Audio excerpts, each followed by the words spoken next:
Hello everyone, মৰমৰ ছাত্ৰ ছাত্ৰীসকল আজি তোমালোকৰ কাৰণে মই বহুত ডাঙৰ এটা গুড নিউজ লৈ উপস্থিত হৈছো আৰু সেই গুড নিউজটো হৈছে ছাত্ৰ ছাত্ৰীসকলৰ দীৰ্ঘদিনীয়া এটা সমস্যাৰ সমাধান লৈ আহিছো আৰু সেইটো হৈছে মই নিজে এখন কিতাপ তোমালোকৰ কাৰণে প্ৰস্তুত কৰিছো আৰু এই কিতাপখনৰ নাম হৈছে অধ্যয়ন। এই কিতাপখন এডুকেশ্যনৰ এখন পূৰ্ণাংগ গাইডবুক হয়। তোমাৰ পৰীক্ষাৰ কাৰণে যিমানবোৰ প্ৰয়োজনীয় প্ৰশ্নোত্তৰৰ প্ৰয়োজন আছে সেই গোটেইখিনি প্ৰশ্নোত্তৰ এই কিতাপখনত তুমি বিচাৰি পাবা। এই কিতাপখনত আৰু বিভিন্ন ধৰণৰ বিষয়বস্তু ইয়াতে সন্নিৱিষ্ট কৰা হৈছে। কিতাপখন তোমাৰ এটা সম্পূৰ্ণ সলিউশন হ'ব, এটা কমপ্লিট সলিউশন হ'ব। কিতাপখন তুমি যদি অধ্যয়ন কৰা বা এই কিতাপখন যদি তুমি ফলো কৰা তেতিয়াহলে তোমাৰ আন কোনো কিতাপ বিশেষকৈ ফলো কৰাৰ প্ৰয়োজন নাই। তাৰ পিছতো মই কম যে যিমানে পঢ়িবা সিমানেই শিকিবা বা সিমানেই তোমাৰ কনসেপ্ট ক্লিয়াৰ হ'ব। তুমি আন কিতাপসমূহো চাব পাৰা, মোৰ ফালৰ পৰা বাধা নাই। কিন্তু কোনো এজন ষ্টুডেণ্টে যদি বিচাৰে যে মই এখনেই কিতাপ পঢ়িম আৰু সেইখন কিতাপতে মোৰ গোটেই সমাধানখিনি লাগে, যিমানবোৰ প্ৰয়োজনীয় প্ৰশ্নোত্তৰ প্ৰয়োজন হয় বা কনসেপ্টৰ দৰকাৰ হয় গোটেইখিনি মই এখন কিতাপত পাব লাগে, তেতিয়াহলে তোমাৰ কাৰণে এই কিতাপখন খুবেই উপযোগী হ'ব। এই কিতাপখনৰ ভিতৰত কি কথা আছে, কেনে ধৰণে ইয়াৰ গুৰুত্বতা আছে বা তোমাক ই কেনে ধৰণে সহায় কৰিব, কিতাপখন তুমি কেনেকৈ পাবা, ইয়াৰ দাম কিমান আছে, গোটেইবোৰ কথা আজি তোমালোকৰ লগত মই আলোচনা কৰিম। নিশ্চয় শেষলৈকে চাবা। তাৰ লগতে যদিও মই ইউটিউবত বহুত দিনৰ পৰাই ভিডিঅ' প্ৰস্তুত কৰোঁ, ছাত্ৰ ছাত্ৰীসকলক সহায় কৰি আহিছোঁ, এতিয়ালৈকে মই মোৰ নিজৰ পৰিচয়টো ইউটিউবত মই প্ৰকাশ কৰা নাই। কিন্তু আজি মই ইচ্ছা প্ৰকাশ কৰিছোঁ যে মই মোৰ নিজৰ পৰিচয়টো তোমালোকক জনাম। মোৰ নাম মাহা আলী, মোৰ ঘৰ দৰং জিলাত আৰু দৰং জিলাৰে এখন উল্লেখযোগ্য ঠাই হৈছে দলগাঁও। দলগাঁৱত অৱস্থিত দলগাঁও হায়াৰ ছেকেণ্ডেৰী স্কুলৰ মই এজন গ্ৰেজুৱেট টিচাৰ আৰু মোৰ কোৱালিফিকেশ্যন বুলি ক'লে মই MA, BEd, DLEd,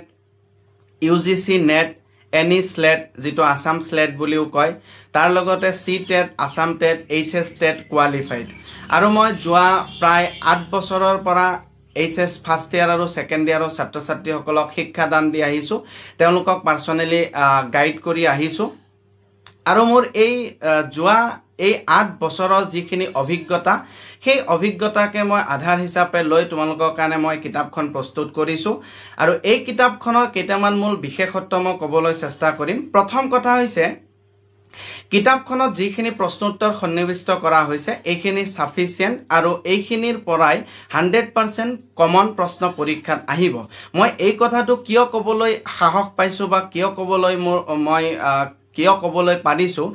যোৱা যি 8 বছৰৰ মোৰ যিটো অভিজ্ঞতা, সেই অভিজ্ঞতাৰ পৰা মই ক'ব পাৰিছোঁ যে এই 8 বছৰ ছাত্ৰ ছাত্ৰীসকলক প্ৰতি বছৰে মই যি ধৰণে সিলেক্টেড প্ৰশ্ন দিছিলোঁ, প্ৰশ্নোত্তৰ তেওঁলোকক দিছিলোঁ, আৰু প্ৰতি বছৰে দেখা পোৱা গৈছে যে মই দিয়া প্ৰশ্নসমূহৰ পৰাই পৰীক্ষাত 100% প্ৰশ্ন কমন আহিছে আৰু ছাত্ৰ ছাত্ৰীসকলে তাক সুন্দৰভাৱে উত্তৰ লিখি থৈ আহিছে। আৰু ফলাফলৰ দিনা দেখা পাইছোঁ যে শ ছাত্ৰ ছাত্ৰীয়ে এডুকেশ্যন ছাবজেক্টত এটা ভাল নাম্বাৰ পাবলৈ সক্ষম হৈছে। তো তেওঁলোকে বহু সংখ্যক ছাত্ৰ ছাত্ৰীয়ে লেটাৰ নাম্বাৰ পাইছে, 90ৰ ওপৰত নাম্বাৰ পাইছে, 97, 8লৈকে নাম্বাৰ পোৱা দেখা গৈছে। মই যিমান দূৰ গম পাওঁ, মই ফিজিকেলি লগ পোৱা ছাত্ৰ ছাত্ৰী, ইয়াৰ বাহিৰেও হয়তো তাতোকৈ ভাল নাম্বাৰ নিশ্চয় পোৱা ছাত্ৰ ছাত্ৰী আছে। তো এই গোটেইখিনি কথাৰ পৰা মই এটা সিদ্ধান্ত ল'লোঁ, যিহেতু প্ৰতি বছৰে 100% কমন প্ৰশ্ন আহি আছে আৰু ছাত্ৰ ছাত্ৰী ফুল্লি ছেটিছফাইড, তেওঁলোকে বিচাৰে, তেওঁলোকে মোক জনায় যে ছাৰ আপুনি দিয়া গোটেই নোটছখিনিৰ পৰাই 100% কমন আহিছে আৰু আমি লিখি যি ধৰণে আশা কৰিছিলোঁ সেই ধৰণে নাম্বাৰ আমি পাইছোঁ। তো সেইখিনিয়ে মোক বহুত বেছি অনুপ্ৰেৰণা যোগাইছে আৰু তাৰ পৰাই মই বহুত দিনৰ পৰাই এটা দীঘলীয়া প্ৰচেষ্টা কৰি আছিলোঁ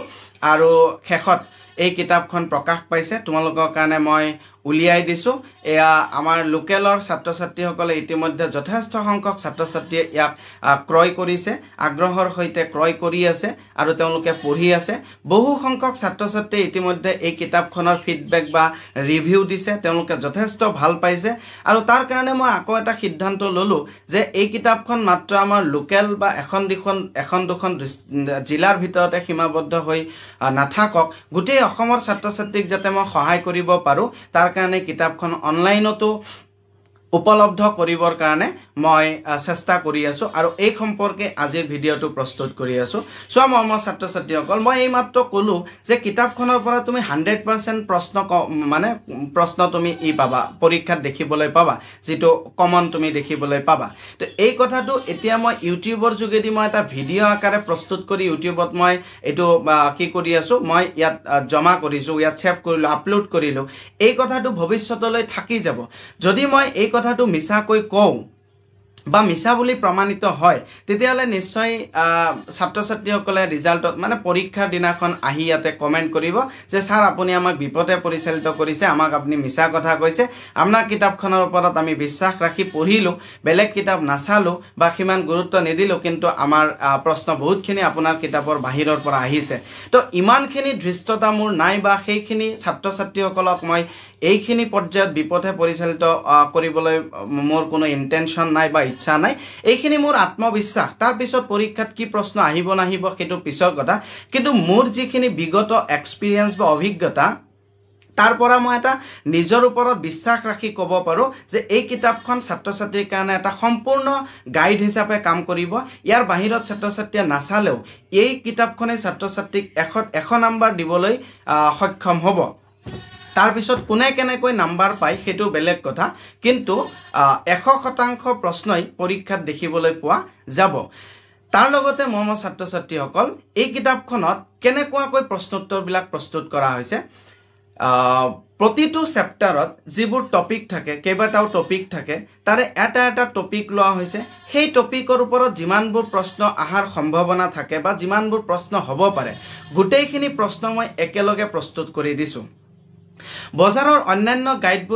গাইডবুকবিলাকত তুমি কি দেখা পাবা যে এটা প্ৰশ্ন ধৰি লোৱা 1 নম্বৰ প্ৰশ্নটো এটা বেলেগ টপিকৰ পৰা আছে 2 নম্বৰ প্ৰশ্নটো আকৌ অন্য এটা টপিকৰ পৰা আছে 3 নম্বৰ প্ৰশ্ন আকৌ আন এটা টপিকৰ পৰা আছে তেনেকৈ যদি প্ৰশ্নোত্তৰবিলাক থাকে তেতিয়াহ'লে আমি পঢ়ি আমাৰ খুব এটা সুবিধা নহয় পঢ়োতে আমাৰ অসুবিধাৰ সন্মুখীন হয় কাৰণ সেই সময়ত আমি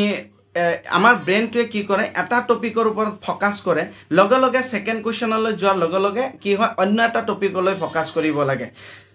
তাৰ কনসেপ্টটো লগে লগে যেহেতু চেঞ্জ হৈ যায় সেই কাৰণে আমাৰ পঢ়োতে অসুবিধা হয় এই সমস্যাটো সমাধান কৰি দিছো মই কিতাপখনৰ যোগেদি প্ৰতিটো টপিক লোৱা হৈছে সেই টপিকৰ ভিতৰত যিমানবোৰ প্ৰশ্ন হ'ব পাৰে গোটেইবোৰ প্ৰশ্ন সিৰিয়ালি খুবে সিকোয়েন্স ওয়াইজত একেলগে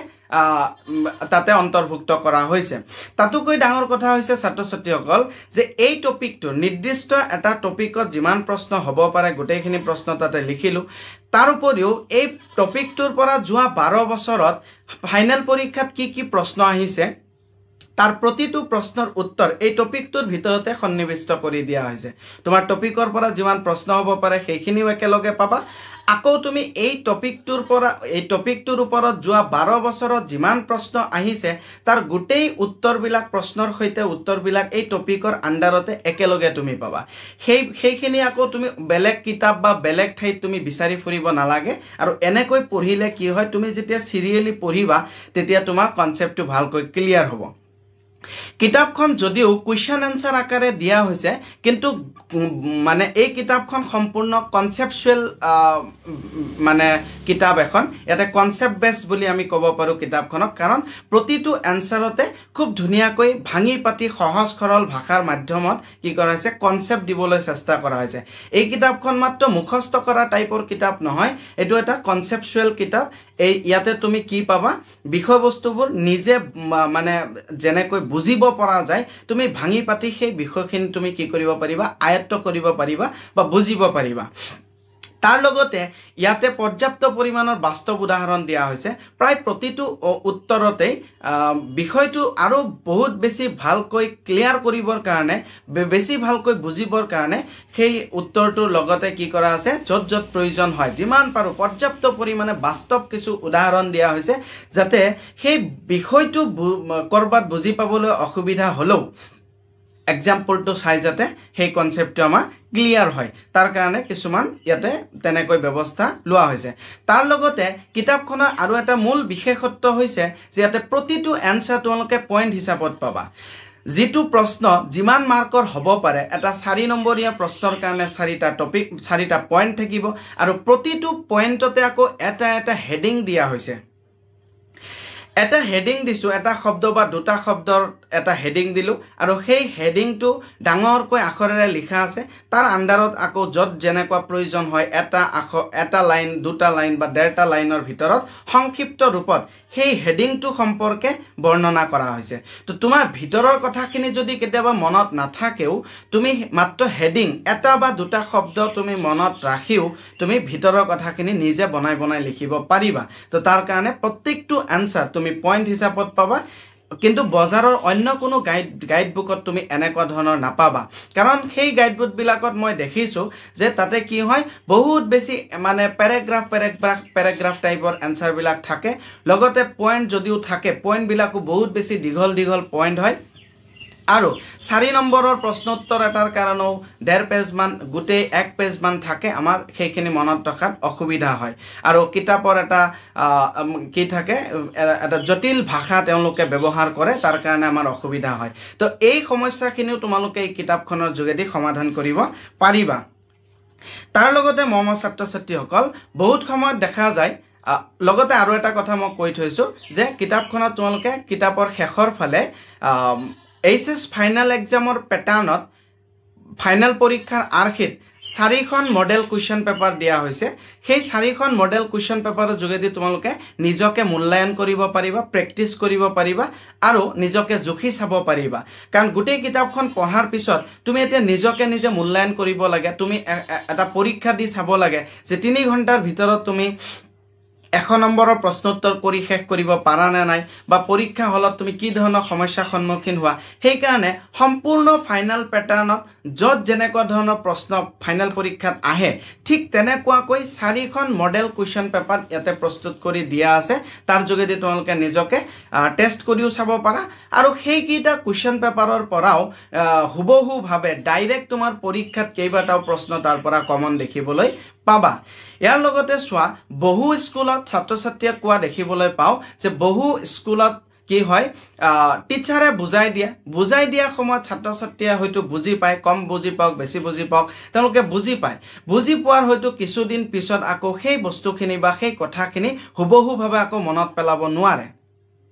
আৰু তেনে ক্ষেত্ৰতে আমাৰ কিহৰ প্ৰয়োজন হয় এটা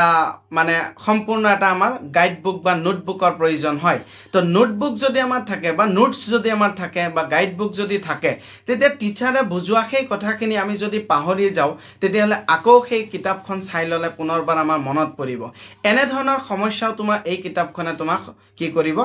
দূৰ কৰাত সহায় কৰিব তাৰ লগতে দেখা যায় যে বহু স্কুলত টিচাৰে নোটস নিদিয়ে কোৱেশ্চন আনসাৰ লিখি নিদিয়ে বা কোনো স্কুলত দিলেও হয়তো যত দিব লাগিছিল 50টা কোৱেশ্চন আনসাৰ তাতে দিব 8টাৰ পৰা 10টা কোৱেশ্চন আনসাৰ বা যিখিনি বেছি টান লাগে সেইখিনি ছাত্ৰ ছাত্ৰীক দিয়া হয় কিন্তু গোটেইখিনি A to Z question answer স্কুলত নিদিয়ে তাৰো বিভিন্ন কাৰণ আছে হয়তো সেইখিনি আৰু বহলাই নকও তো তেনে ক্ষেত্ৰত তুমি যেতিয়া নিজে নোটস বনাব লগা হ'ব তেতিয়া তুমি এখন কিতাপ পঢ়িবা এখন কিতাপ চাই তুমি কেতিয়াও পূৰ্ণাংগ নোট এখন বা কোৱেশ্চন আনসাৰ তুমি প্ৰস্তুত কৰিব নোৱাৰিবা তাৰ কাৰণে তুমি 2খন 3খন 4খন 5খনলৈকে তুমি কিতাপ পঢ়িব লাগিব প্ৰতিখন কিতাপৰ ইম্পৰ্টেন্ট লাইনখিনি তুমি উলিয়াব লাগিব আৰু সেই গোটেই লাইন বিলাক তুমি আকৌ সামাৰাইজ কৰি একলগ কৰি তুমি তোমাৰ ভাষাত তুমি কোৱেশ্চন আনসাৰখিনি প্ৰস্তুত কৰিব লাগিব আৰু এই গোটেই কামখিনি কৰিবলৈ যাওতে তোমাৰ যথেষ্ট সময়ৰ অপচয় হ'ব গতিকে তোমাৰটো ইমান সময় নাই তুমি যিখিনি সময় নিজে নোটস বনোৱাত তুমি খৰচ কৰিলা হয় বা 4-5খন কিতাপ অধ্যয়ন কৰাত খৰচ কৰিলা হয় তাৰ ঠাইত যদি তুমি এখন পূৰ্ণাংগ কিতাপ তুমি পাই যোৱা যত তোমাৰ সম্পূৰ্ণ সিৰিয়ালি খুব সিস্টেমেটিক ভাবে পৰীক্ষাৰ কাৰণে উপযোগী কমন প্ৰশ্নোত্তৰৰ দ্বাৰা কিতাপখন প্ৰস্তুত কৰা হৈছে তেতিয়া মাত্ৰ ইয়াতে তুমি খালি পঢ়িব লাগে মৰমৰ ছাত্ৰ ছাত্ৰীসকল কিতাপখন যিমানে ভাল নহওক কিয় কিতাপখন টেবুলৰ ওপৰত থৈ দিলে কিন্তু ভাল ৰিজাল্ট নহয় ইয়াক তুমি অধ্যয়ন কৰিব লাগিব ইয়াক তুমি আয়ত্ত কৰিব লাগিব বুজি ল'ব লাগিব মানে তুমি এই সম্পৰ্কে তোমাৰ এটা নলেজ থাকিব লাগিব তেতিয়াহে তুমি পৰীক্ষাত ভাল ৰিজাল্ট আশা কৰিব পাৰা গতিকে মই আত্মবিশ্বাসৰ সৈতে ক'ব বিচাৰিছো যে এই কিতাপখন যদি এজন ষ্টুডেন্টে A to Z বস্তু যেনেকুৱাকৈ ধুনীয়াকৈ প্ৰস্তুত কৰি দিয়া আছে তেওঁ যদি পঢ়ে তেতিয়াহলে তেওঁ যিমান নাম্বাৰ বিচাৰে সেই ধৰণে তেওঁ নাম্বাৰ এই কিতাপখনৰ যোগেদি তেওঁ অৰ্জন কৰিবলৈ সুবিধা পাব বা সক্ষম হ'ব তো তাৰ লগতে কোনো ষ্টুডেন্টে যদি এতিয়ালৈকে ভাবিছে যে এডুকেশন সাবজেক্টটো মই ফোর্থ বনাম কাৰণ এডুকেশন টান পাইছো বা অসুবিধা পাইছো মম ছাত্ৰ ছাত্ৰীসকল তোমালোকে ফোৰ্থ নবনাবা এই আৰ্টছৰ কাৰণে এইখন এখন খুবেই গুৰুত্বপূৰ্ণ সাবজেক্ট এডুকেশন সাবজেক্টটো আৰু খুবেই ইন্টাৰেষ্টিং সাবজেক্ট হয় তো তুমি এই কিতাপখন বিশ্বাসৰ সৈতে লোৱা লৈ কিনে তুমি 15-20 দিন তুমি ষ্টাডি কৰাৰ পিছত চাবা তোমাৰ মাইন্ডসেটটো চেঞ্জ হৈ যাব তুমি এই কিতাপখনৰ প্ৰতি তোমাৰ এটা ইচ্ছা আগ্ৰহ তোমাৰ জন্মিব তুমি ভাল পাবলৈ আৰম্ভ কৰিবা আৰু লগে লগে তোমাৰ কি হ'ব এই এডুকেশন সাবজেক্টটো ফোৰ্থ সাবজেক্টৰ পৰা তোমাৰ মেইন সাবজেক্টলৈ কনভাৰ্ট হ'ব ট্ৰান্সফাৰ হ'ব এইখিনি মই নিজে বিশ্বাস কৰিছো তাৰ লগতে মম ছাত্ৰ ছাত্ৰীসকল কিতাপখন যদি তুমি লোৱা তেতিয়া হলে তো গোটেই বছৰটোৰ কাৰণে তুমি মোৰ পৰা এটা পাৰ্সোনাল গাইডেন্স পাবা কিতাপখন ললো নললো কোনো ষ্টুডেন্টে মোক যদি যোগাযোগ কৰে নিশ্চিতভাৱে মই তেওঁ সহায় কৰো এনি টাইম কৰো আৰু পৰৱৰ্তী সময়টো কৰি যাম তাৰ পিছতো কিতাপখন যদি তুমি লোৱা কিতাপখন পঢ়ি থাকোতে তুমি যদি কিবা অসুবিধা পোৱা কোনো এনসাৰ বুজি পোৱা নাই কোনো এটা বাক্য বুজি পোৱা নাই এটা শব্দ বুজি পোৱা নাই তেতিয়া হলে তুমি মেছেজ যোগে বা ফোন যোগে তুমি মোৰ পৰা এই ক্ষেত্ৰত সমাধান ল'ব পাৰিবা তুমি কিতাপখন লোৱাৰ লগে লগে এটা পেইড WhatsApp গ্ৰুপ থাকিব সেই গ্ৰুপটোত তোমাক এড কৰি দিয়া হ'ব তুমি কি যি কোনো প্ৰবলেম পালে তোমাৰ প্ৰবলেমটো সেই WhatsApp গ্ৰুপত শেয়াৰ কৰিব পাৰিবা তাতেই মই তোমাৰ সমাধান কৰি দিম আৰু যদি পাৰ্সোনালি ফোন কৰিব বিচাৰা তথাপিও তুমি পাৰ্সোনালি ফোন কৰিব পাৰিবা নাম্বাৰ দিয়া আছে সেই নাম্বাৰত তুমি যোগাযোগ কৰিব পাৰিবা কোনো কোৱেশ্চন আনসাৰ বুজাই ল'ব লগা থাকিলেও তুমি ফোনৰ যোগেদি তুমি বুজাই ল'ব পাৰিবা তো তাৰ লগতে তোমালোকৰ 7 নম্বৰ যেটো চেপ্টাৰ আছে সেই 7 নম্বৰ চেপ্টাৰটো এটা অংক চিত্ৰ থকা চেপ্টাৰ তো তাতে অংক আছে চিত্ৰ আছে অংক আৰু চিত্ৰ এখন কিতাপ পঢ়িয়ে নিজে নিজে বুজি পোৱাত অসুবিধা হয় তো এই ক্ষেত্ৰত মই তোমালোকক কেনেকৈ সহায় কৰিব পাৰো এই ইউটিউব যোগেদি মই কি কৰিম সেই অংক চিত্ৰ তাৰ উপৰিও কিতাপখনৰ প্ৰতিটো প্ৰশ্ন উত্তৰে মই ভিডিও আকাৰে প্ৰস্তুত কৰি ইউটিউবত আপলোড কৰিম আৰু তোমালোকে কিতাপখন সন্মুখত ৰাখিলা আৰু কিতাপখনত যি বস্তু দিয়া আছে সেইখিনি বস্তু তোমালোকে ইউটিউবতো চালা ভিডিও চাই তোমালোকে সেই অংক চিত্ৰ বা যি কোনো প্ৰশ্নৰ উত্তৰ তোমালোকে ডাউটখিনি ক্লিয়াৰ কৰিব পাৰিবা ইয়াৰ লগতে মই মাজে মাজে ডাউট ক্লিয়াৰিং সেশন মই ৰাখিম তোমালোকে যি অসুবিধা পোৱা সেইখিনি তোমালোকে তাৰ যোগেদি সমাধান পাবা এতিয়া মহম্মদ ছাত্ৰ ছাত্ৰীসকল লাষ্ট কথালৈ আহিছো এতিয়া কিতাপখন তোমালোকে কেনেকৈ পাবা বা কিতাপখনৰ দাম কিমান কিতাপখনৰ ৰিটাৰ্ণ প্ৰাইস হৈছে 280 অৰ্থাৎ 280 টকা কিতাপখনৰ লিখিত মূল্য 280 টকা কিন্তু যদি কোনো ষ্টুডেন্টে মোৰ পৰা ফিজিক্যালি লগ ধৰি বা আমাৰ লোকেলত থকা কিতাপৰ দোকানবিলাকৰ পৰা যদি কিতাপখন তুমি লোৱা তেতিয়া হলে তুমি 280 টকা দিলে হৈ যাব যেহেতু কিতাপখন গোটেই অসমৰ বিভিন্ন অঞ্চলৰ পৰা বিভিন্ন ঠাইৰ পৰা ছাত্ৰ ছাত্ৰীসকলে অৰ্ডাৰ কৰিব হেতু আৰু ফিজিক্যালি লগ ধৰি দিয়াটো সম্ভৱ নহয় যেহেতু ডিজিটেলৰ যুগ সেই এইটো সময়ত অনলাইনৰ মাধ্যমত যি কোনো কাম আমি সমাপন কৰিব পাৰো তো তেনেকুৱাকৈ মই অনলাইনৰ যোগেদি তোমাৰ অৰ্ডাৰ লম আৰু সেই অৰ্ডাৰটো মই পাৰ্সেল হিচাপে তোমাৰ ঘৰখনলৈ মই পঠিয়াই দিম তাৰ কাৰণে এটা ডেলিভাৰী চাৰ্জ দিব লাগিব সেই ইয়াত মোৰ একো নাই এটো নিশ্চয় অফিসে পাব অফিসক দিব লাগিব আৰু মই অফিসত মানে পোষ্ট অফিসত মই কথা পাতিছো এটোৰ কাৰণে 80 रुपीस এটা চাৰ্জ দিব লাগিব তো ইয়াতে অলৰেডি 280 টকা কিতাপৰ দাম আৰু লগত 80 টকা এটা তোমাৰ ডেলিভাৰী চাৰ্জ এয়া দুটা মিলাই পেলাই হয় 360 টকা গতে তুমি এই 360 টকা তুমি মোৰ এই ফোন নাম্বাৰত ফোন পে আছে ফোন পে তুমি এডভান্স পেমেন্ট কৰি দিব লাগিব পেমেন্ট কৰি তাৰ পেমেন্টৰ স্ক্ৰিনশ্বটটো WhatsAppত দি দিবা লগতে তোমাৰ কমপ্লিট যেটো পোষ্টেল এড্ৰেছ আছে সেই কমপ্লিট পোষ্টেল এড্ৰেছ তোমাৰ ফোন নম্বৰৰ সৈতে মোৰ WhatsAppত দি থবা 4-5 দিনৰ ভিতৰতে তুমি কিতাপখন পাই যাবা হেনেকুৱাকৈ কিতাপখন মই দিয়াৰ ব্যৱস্থা কৰিম এইখিনি আছিল মূল কথা কিতাপখন সম্পৰ্কে আৰু কিছু কথা পাতিবলৈ আছে কিতাপখন কেনেকৈ পঢ়িব লাগিব কি বস্তুৰ ওপৰত বেছি গুৰুত্ব দিব লাগিব এক্সামৰ কাৰণে কোনবোৰ বস্তু বেছি ইম্পৰ্টেন্ট হয় এই গুটেই কথাবোৰ আলোচনা কৰিম তাৰ লগতে তোমাৰ সময়ে সময়ে বিভিন্ন ধৰণৰ তোমাৰ ষ্টাডি টিপছ হওক বা এক্সাম অৰিয়েণ্টেড কিছু কথা হওক কেনেকৈ ভাল ৰিজাল্ট কৰিব পাৰি কি ধৰণে পঢ়িব লাগিব কেনেকৈ কি ফলো কৰিব লাগিব এই গোটেই সম্পৰ্কত মই সময় সময় ভিডিঅ' প্ৰস্তুত কৰি থাকিম আৰু তাৰ কাৰণে তুমি সেই ভিডিঅ'সমূহ পাই থাকিবৰ কাৰণে চেনেলটো ছাবস্ক্ৰাইব কৰিবা আৰু যদি এইখিনি কথা ভাল পাইছা তেতিয়াহ'লে লাইক এটা কৰি দিবা এইখিনিয়ে আছিলে আজিৰ মূল কথা গতিকে সকলোৱে ভালে থাকিবা ধন্যবাদ জয় আই অসম